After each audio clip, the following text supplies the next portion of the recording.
бисёри атрофиёни шумо як чизро мехоҳанд, аммо худатонро бо онҳо баробар накунед.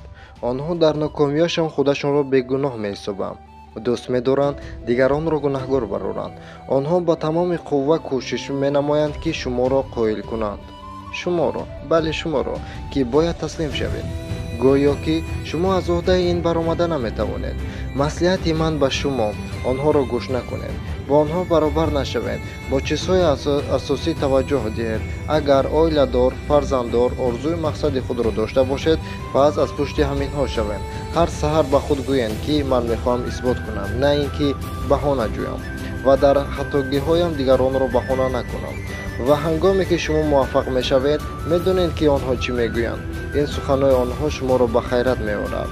мо медонистем ки ту муваффақ мешавӣ. ки дар аввал ба шумо боварӣ дошт, ин худи шумост. бале, худи шумост. баҳона кофта худатро бегуноҳ набарор ва дигаронро фиреб надеҳ.